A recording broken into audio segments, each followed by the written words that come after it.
¿Qué tal? ¿Cómo le va? Muy buenos días, 11 de la mañana y minutitos, y usted y nosotros estamos nuevamente en este encuentro, en este diálogo abierto, como hemos titulado este espacio, por El Libertador TV.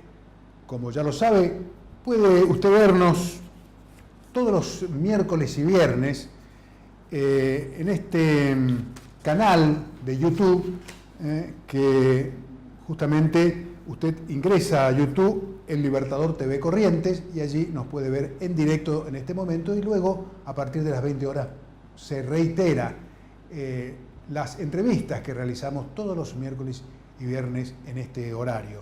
También puede vernos a través de nuestro portal de noticias www.diarioellibertador.com.ar o bien en nuestro portal de Facebook, Diario El Libertador. Todas las alternativas que usted tiene para tomar contacto con nosotros y compartir este diálogo con nuestros invitados especiales. Les recordamos también que El Libertador TV ofrece, además de este espacio y estas entrevistas, diversos hechos de la realidad a través de nuestros móviles que van al lugar de los acontecimientos, como estuvieron anoche, por ejemplo, en la reinauguración del edificio de una institución histórica y que le ha dado toda una identidad a Corrientes, a un amplio sector como es el Jockey Club, ¿no? Realmente ha quedado hermoso ese edificio revalorizado por obra de la arquitecta Sánchez Negrete, una profesional que viene bregando de hace años por preservar el casco histórico de nuestra bella ciudad.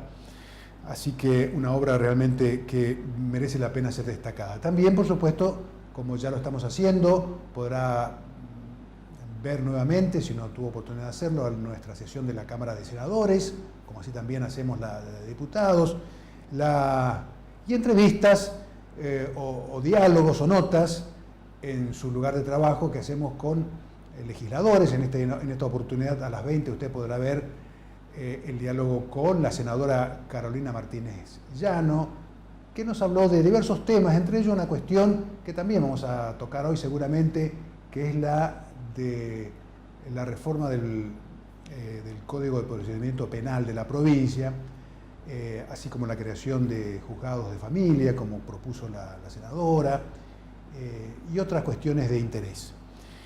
Pero volvamos al momento presente, al hoy, y en este hoy tenemos la gratísima visita de un gran profesional, de un hombre que ha ejercido la función pública, de un docente de prestigio, un tratadista también de temas de derecho, como es el doctor Armando Aquino Britos. ¿Qué tal? ¿Cómo le va, doctor? Un gusto, Luis, y bueno, muchas gracias por la invitación.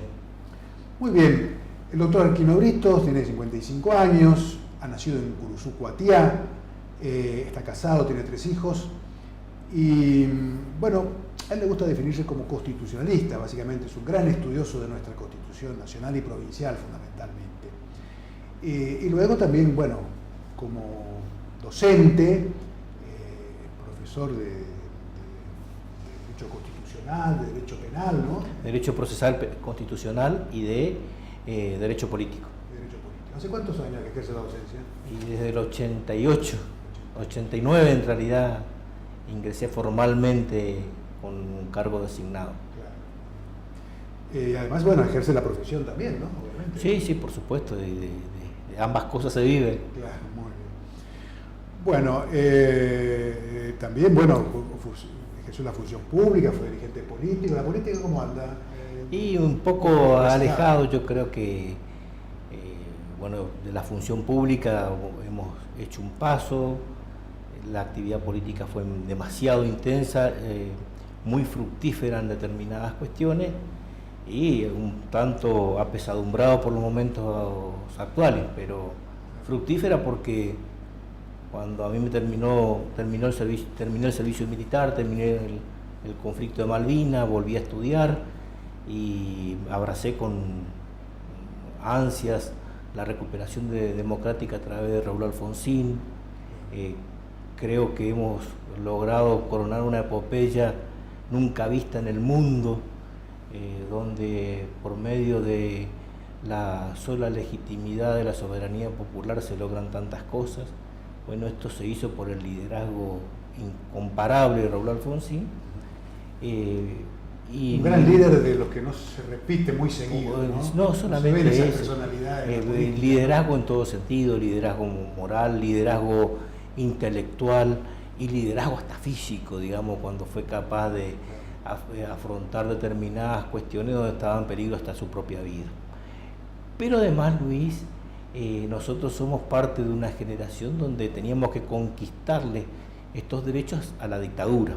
Estaban en juego las libertades públicas, la libertad física y ambulatoria de cada uno, podíamos perder la vida, y hoy me parece que la política nos exige otro compromiso porque están en juego otras cosas.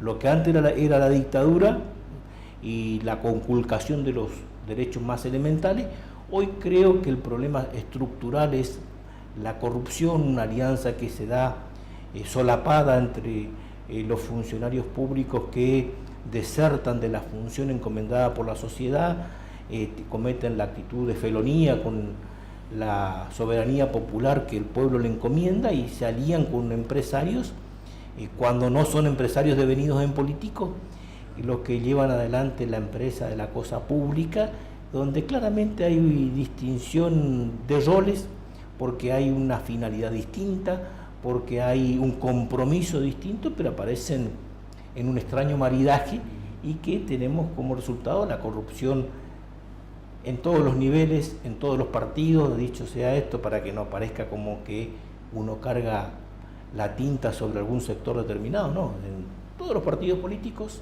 en todos los sectores y en todas las administraciones, gobierno nacional, gobiernos provinciales y gobiernos comunales.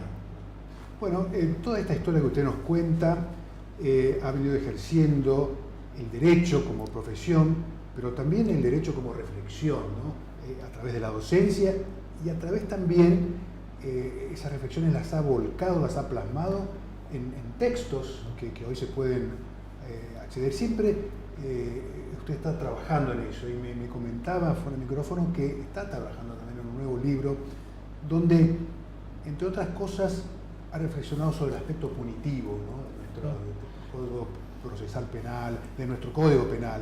¿Considera en este sentido que es necesario incrementar las penas en algunos casos?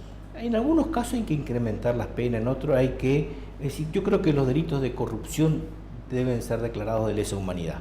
El artículo 36 de la Constitución, que creo que fue un logro de la articulación cuando hay buena voluntad de la política, Menem Alfonsín, para personificar telegráficamente esto, en realidad creo que fueron expresiones de los dos partidos mayoritarios y que es una muestra que cuando hay acuerdo y políticas de Estado se puede avanzar y mucho, pero de esto había una asignatura pendiente. Sin embargo, hemos conquistado y en este sentido hay que hacer un reconocimiento a la gestión de Raúl Alfonsín, pero también la de Néstor Kirchner, donde se reconocen derechos fundamentales a partir del funcionamiento del sistema democrático.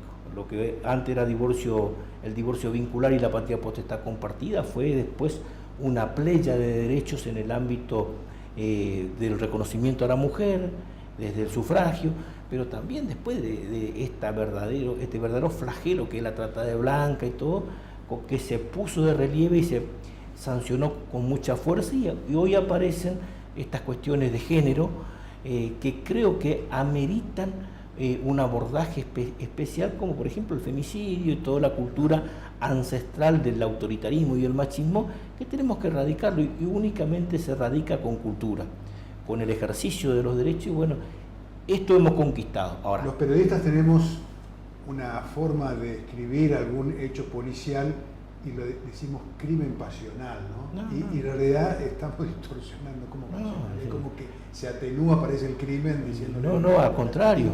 Es un crimen aberrante, donde se ejerce el predominio, la prepotencia de la fuerza sobre... Las mujeres dicen, el amor no mata. No, por supuesto. Además el amor debe curar, no solamente no debe matar. Y me parece que el hombre necesita estas cuestiones, y en este sentido me parece, esto por un lado, me parece que hay que incrementar las penas por allí, pero me parece que, por ejemplo, los delitos de corrupción, la pena más importante, la más trascendente, tiene que estar focalizada en lo que los griegos le llamaban el ostracismo, es decir, una sanción más grande que quien comete algún acto de felonía, de traición al conjunto de los ciudadanos tiene que tener la exclusión, tiene que salir. Entonces la sanción más fuerte tiene que ser la inhabilitación. En los deportes más fuertes, por ejemplo el rugby, uno sabe que tiene que haber fair play siempre, pero para que haya fair play tiene que haber offside. Si el que comete una falta grave tiene que quedar fuera de juego. ¿Por qué le tenemos que estar dando esa posibilidad para que redite otro mal incluso más grave a quien ya ha cometido con anterioridad? Pongamos que estas cuestiones no pueden ser trasladadas al ámbito penal, pero sí en el ámbito institucional, donde una persona que ya cometió un delito, por ejemplo enriquecimiento ilícito, durante determinado lapso puede volver a postularse. Es una locura, Luis. Hay muchos casos de participación de menores en hechos de hasta domicilio, y se hablaba mucho de bajar la edad de imputabilidad. ¿Qué opina usted? Mire, yo creo que no es solución. A ver, Luis, creo que hay una pena de muerte de facto, de hecho. ¿Cuáles son las penas de muerte de hecho? Bueno, la del gatillo fácil, por un lado. Gatillo fácil de la policía, pero también gatillo fácil del menor que tiene este halo de impunidad. ¿Quién es el responsable de estas cuestiones? Cualquiera me dirá, bueno, el policía que no tiene criterio, otro me dirá, bueno, el chico que delinque. No, yo digo que es la política que nos ocupa de resolver estas cuestiones. Hay que abordar este problema de la violencia. La política que tiene que formar buenos funcionarios que tengan la templanza y la sabiduría de proceder de esta manera, y también darle las posibilidades a los sectores más vulnerables, más bajos, de que el camino no es delito, que pueden cambiar, dicho en términos figurativos, el revólver por una pala, que pueden cambiar el cuchillo por un libro. Entonces, tenemos que darle esta alternativa y no le damos, Luis, y la política se esconde de tratar estos temas. Hay un juez que desempolvó, yo no sabía que existía, la figura de traidor a la patria.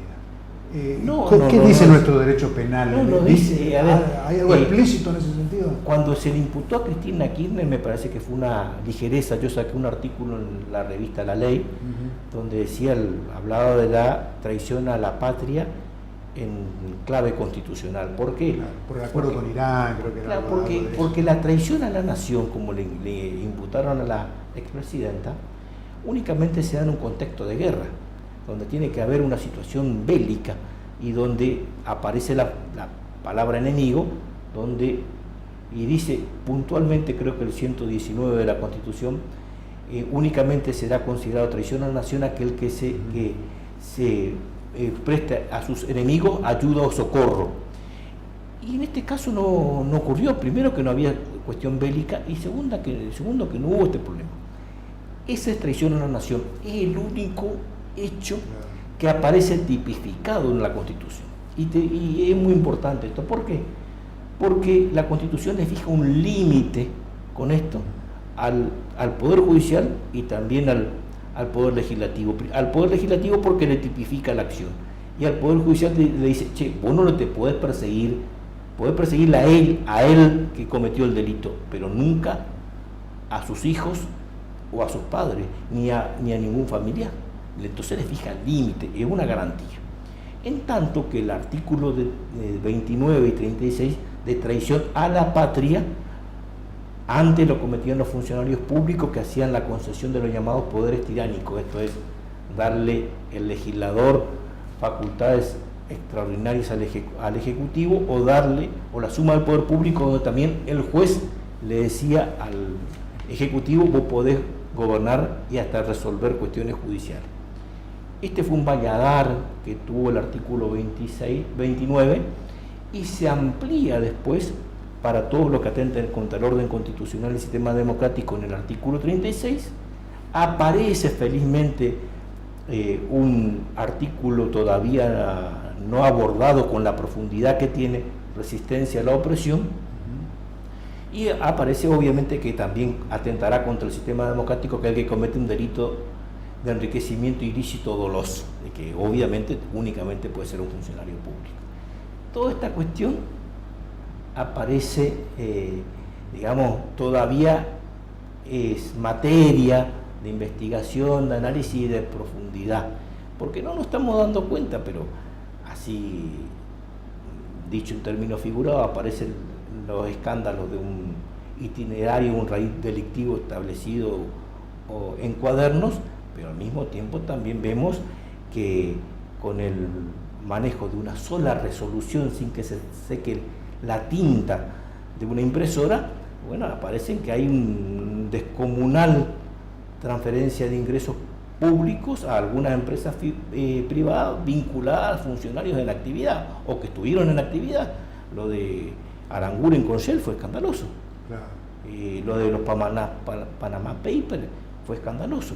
Y a mí que no me vengan una justicia parcial hoy, que investiga algunas cosas y otras no tanto. Y claro, y además esto creo que, yo decía, hay un poder económico que salía con el poder político que desvirtúa ambas funciones, pero además también un poder mediático, digamos, donde hay una preponderancia por exponer algunos temas y por bajar la intensidad. Mirada la realidad, no total, ¿no? Y volviendo a este tema, Luis, que me preocupa mucho, creo que los partidos políticos democráticos y populares se deben una agenda pública donde pongan el foco en esta cuestión, porque si no, los cambios pueden ocurrir como ocurrieron en Venezuela.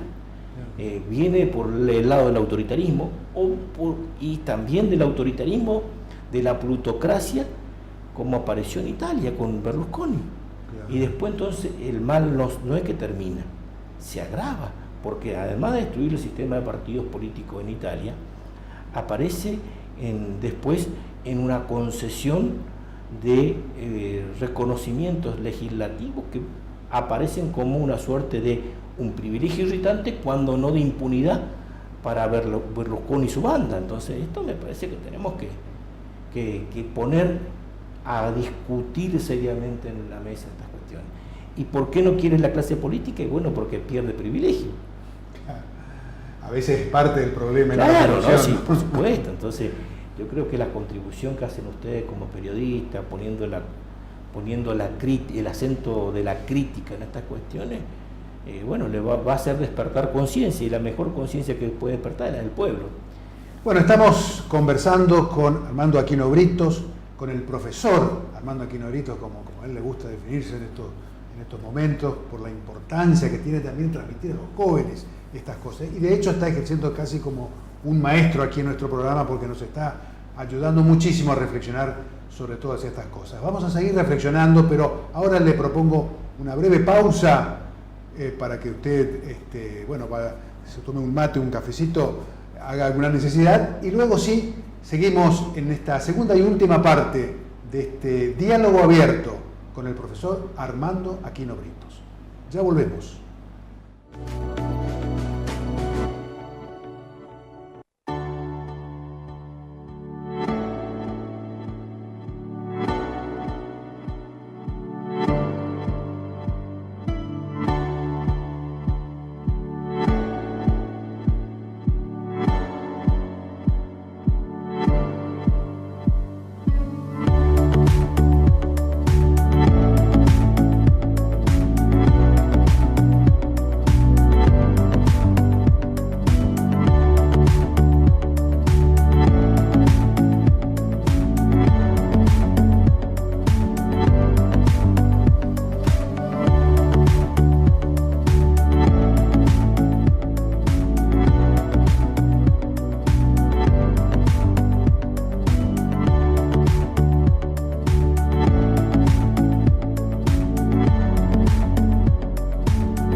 registrado por lo menos de la temperatura actual, tendremos una máxima de 30, o sea que ya va a empezar a sentirse el calorcito en la capital de Corrientes.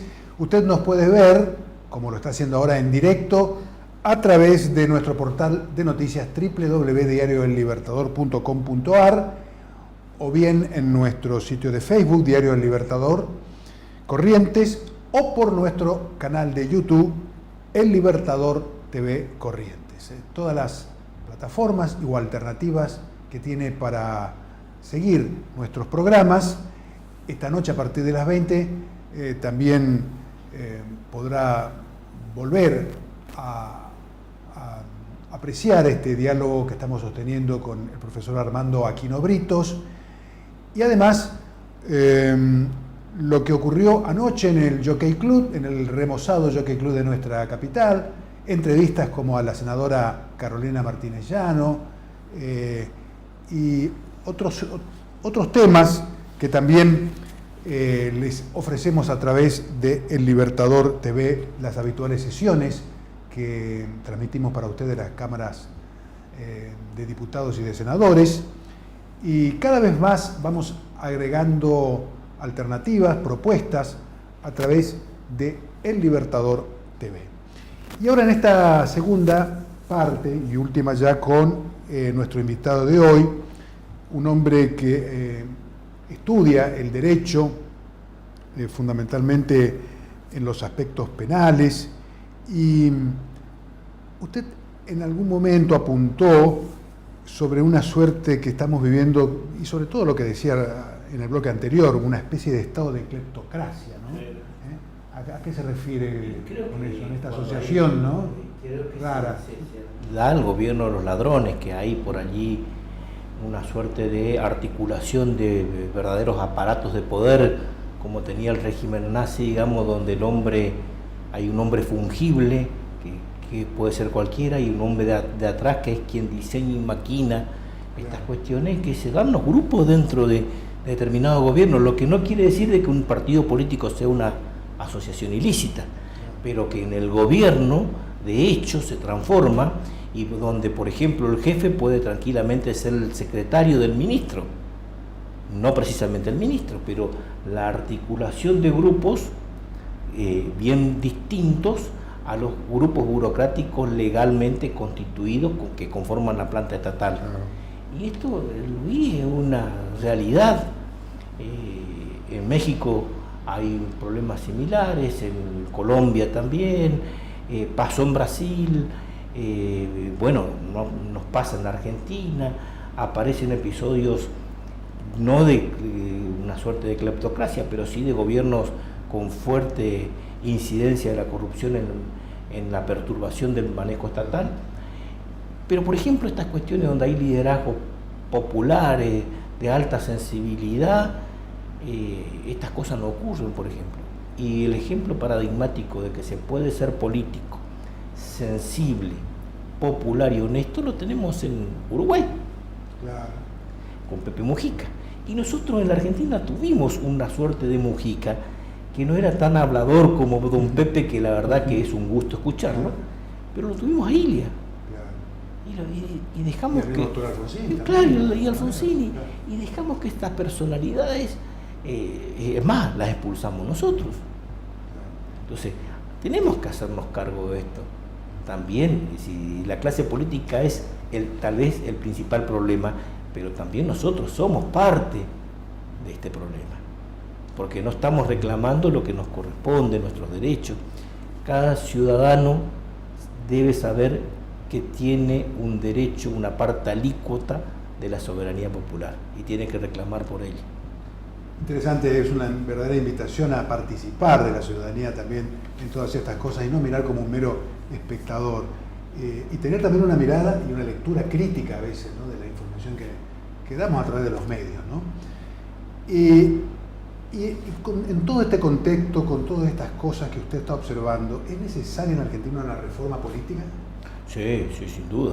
Fíjate, tanto que se lo critica a Menem, cuando sale la ley de ética pública, la 25.188, si no mal no recuerdo, fue la articulación de fuerte consenso. En el artículo 23 y siguiente se conformó lo que sería la Comisión de Ética Pública. Es un control de tipo horizontal, pero afuera, conformado por una comisión de notables que iba a controlar el funcionamiento de todo. Bueno, nunca se pudo instrumentar. ¿Por qué? Porque el poder judicial, el primero, la Corte, en aquel momento dijo, no, a mí no me puede controlar un foráneo. Senadores no quiso hacer su aporte, cada poder debía hacer su aporte, y diputados tampoco. El último que bregó por esto fue en senadores Terraño, y el que quiso impulsar fuertemente esto era Eduardo Duhalde, a través del ministro Banossi, y no pudieron nunca concretar esta Comisión de Ética Pública. Ahí está la CONADEP de la corrupción de que tanto hablan. Estaba en la ley y no la pudieron aplicar, porque los tres poderes se pusieron de acuerdo para no aplicarla. Los tres poderes constituidos. Como una máquina de impedir ahí claro, que debajo, ¿no? Esto como el fulbito para la gilada, digamos. Mirá que hago esto, pero en definitiva no la cumplo. El resabio de la legislación virreinal, la ley se acata, pero no se cumple, era formal. Y después no le quedó otra que modificar esto en la época de la Fernández de Kirchner, de la presidencia, y tuvo que modificar esta ley cambiando esta cuestión por un régimen de declaración jurada patrimonial obligatoria con difusión pública, que me parece muy bueno, pero lo cierto es que el control social que debía existir no existió. No existe. Bueno, usted evidentemente es un observador muy atento, muy agudo de estas realidades políticas. En su momento también fue, usted lo mismo lo ha dicho, un activo militante de la política. ¿Qué lugar ocupa hoy en su vida la política como actividad? Estas cuestiones que le estoy mencionando, yo creo que yo pertenezco, voy a morir siendo radical, creo en los valores, en los principios, en ese puñado de ideas que tiene el radicalismo, creo fervientemente en su doctrina, pero creo que el partido no está cumpliendo el rol histórico que le asignan estos valores, este puñado de ideas. Estuvimos equivocados cuando se transformaron en Radicales K, y creo que no estamos cumpliendo con nuestra misión histórica en la actualidad. Nosotros tendríamos que estar siendo los terceros obligados en esta discusión entre el kirchnerismo y la expresión, digamos, neoconservadora que expresa el presidente. Entonces, ante seguir discutiendo sobre estas cuestiones, prefiero quedarme en mi casa con la soledad de mis convicciones, pero no entregarme a estas cosas, Luis, porque me parece que uno tiene que ser coherente, digamos. Entonces uno tiene que pensar, tiene que decir y tiene que obrar en consecuencia. Por ahí a cada uno de nosotros nos observa más gente de la que creemos, pero hay algunos que son los testigos implacables y jueces implacables después de este comportamiento, son nuestros hijos. Nosotros tenemos que dejar ese legado para decir de que es posible un mundo mejor que se maneje con estos comportamientos.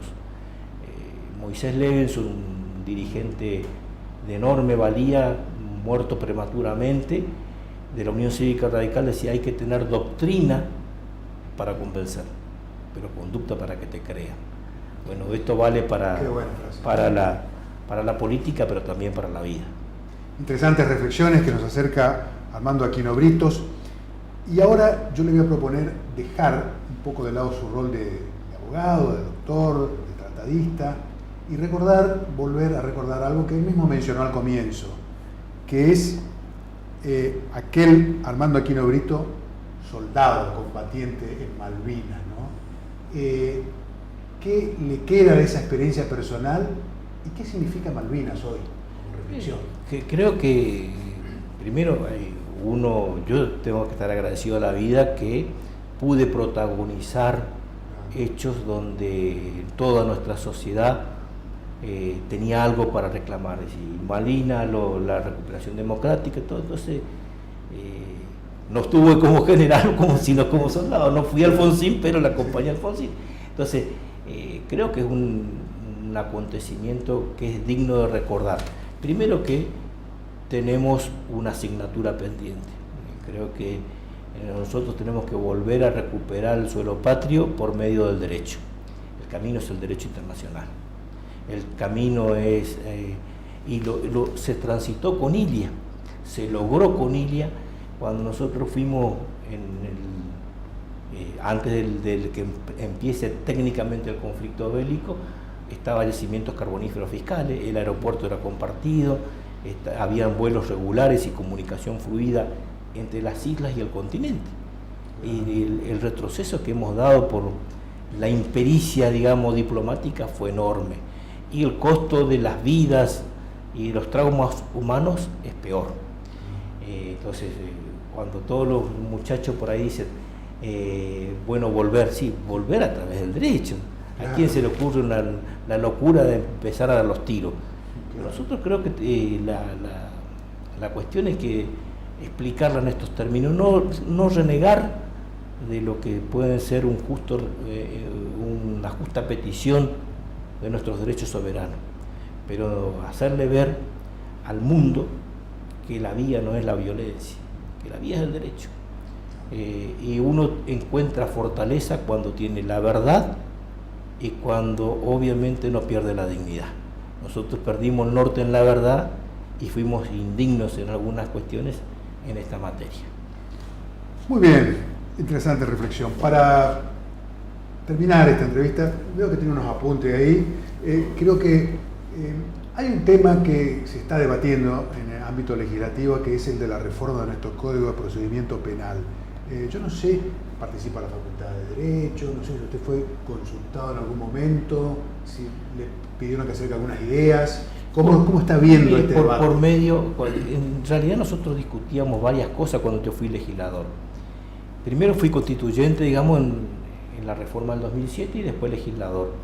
Hubieron leyes de notable factura en la época que me tocó ser legislador y ahí discutió, yo recuerdo que con mucha fuerza, la doctora Mari Falletti de Mansuti quería hasta tener un código de esta misma característica, por ejemplo el código de procedimientos. Pero creo que hay cuestiones que deben darse con prioridad. Nosotros no tenemos la ley de ética pública que no se cumple. Nosotros tenemos una ley de información, el artículo 21 de la Constitución, de la información pública y el acceso a la misma, que no se cumple.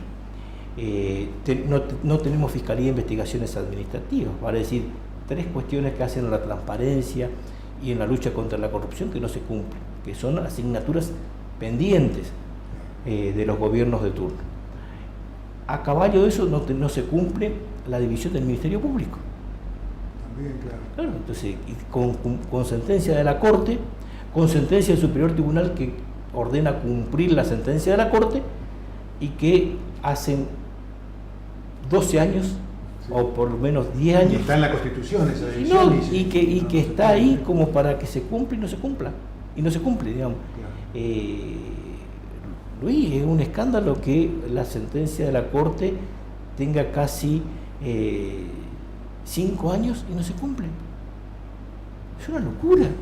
Bueno, y tenemos un diseño de un código de procedimiento que obviamente habla como si estuviese satisfecha ese mandato constitucional y no lo está. Entonces tiene que haber previa división del Ministerio Público, la reglamentación de lo que es en propiedad el Ministerio Público Fiscal, el Ministerio Público de la Defensa y la asesoría general, digamos, tripartita. Y en base a ese diseño después establecer un código de procedimiento, porque si no hay veo que en el código de procedimiento, por ejemplo, si bien el sistema acusatorio es importante, todo, hay cuestiones que quedan como grandes lagunas o lunares.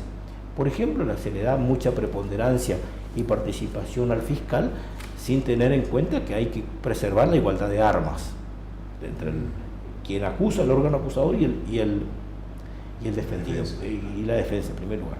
Segundo, que el manejo de la policía judicial y todo eso tiene que estar en manos de quién, de el órgano de garantía. ¿Quién es el órgano de garantía? el juez. El juez tiene que manejar estas cosas y tiene que ser a pedido del fiscal que disponga la policía, los medios de prueba, todo. Hoy vemos que un sistema especializado en pericias lo maneja el Ministerio Público. Y obviamente eso tiene una característica de desbalancear el necesario equilibrio o la bilateralidad que tiene que haber entre el órgano de la acusación y el órgano de la defensa. Y más, digamos, en el ejercicio libre de la profesión. Pero peor aún esto se manifiesta si el Ministerio Público concentra la acusación y la defensa. Es decir, la persona que no tiene recursos y que necesita el defensor oficial, y bueno, depende del defensor oficial, que a su vez depende del Ministerio Público, pero también depende del Ministerio Público fundamentalmente el fiscal. Entonces, es un contrasentido. Estar de los dos lados del mostrador. Está de un solo lado del mostrador, digamos. De un solo lado, peor todavía. Y los criterios, por ejemplo, de oportunidad. El criterio de oportunidad es decir, yo te acuso o yo no te acuso. Tiene que estar reglamentado, no puede decir, lo va a reglamentar el fiscal general. No, el fiscal general puede tener un espacio de discrecionalidad reglada. ¿Y qué significa discrecionalidad reglada? Bueno, que los parámetros de la discrecionalidad tienen que estar establecidos por la ley y él después, en el ejercicio concreto de su actividad, bueno, entender de que la causa amerita el ejercicio de determinada acción, pero no tiene que estar librado al arbitrio, porque si no, estaríamos violando el artículo 15 de la Constitución Provincial, que dice que se conceden facultades extraordinarias de un poder a otro. Esta es otra cuestión. Entonces, se viola el artículo 182 de la Constitución, se viola el artículo 15 de la Constitución, y no se establecen parámetros que tienen que ver con la garantía de la imparcialidad. En todo lo otro, digamos, la factura, la arquitectura del nuevo código, bueno, guarda similitud con los criterios, los estándares de los códigos nacionales, modernos, pero yo me permito decir que estas son situaciones donde nosotros tenemos que poner el foco. ¿Por qué? Porque no tenemos que hacer de esto un estado de policía ejercido por el Ministerio Público. Nosotros tenemos que saber que las fuerzas de seguridad, que los órganos técnicos de producción de prueba tienen que estar en manos de las garantías, o tienen que estar resguardados por las garantías. ¿Y quién es garante? El juez. El juez es garante del proceso democrático de manera final. ¿Cuándo? Cuando interpreta la ley y la Constitución. El juez. Pero no le podemos decir, bueno, el que acusa también es garante, no. Claro. Muy bien, nos ha dejado muchos temas para reflexionar, muchos temas para pensar, para seguir discutiendo. Ha sido muy interesante el paso del doctor Armando Aquino Britos aquí por los estudios de El Libertador TV. Punto final a nuestra entrevista de hoy. El reloj es, digamos, terminante en este sentido, pero esperemos volver a verlo en alguna otra oportunidad. Doctor, muchas gracias por su visita. Por favor, Luis. Aquí en los estudios. Agradecido, muy amable, y siempre es un gusto conversar con vos. El tiempo nomás es nuestro testigo implacable, pero decía uno que le estaban sacando y le estaban expulsando porque se faltó en el horario. Muchas gracias. Muchas gracias a usted y a ustedes que estuvieron allí. También muchísimas gracias por compartir este espacio y será hasta nuestro próximo encuentro aquí en El Libertador TV. Muchas gracias.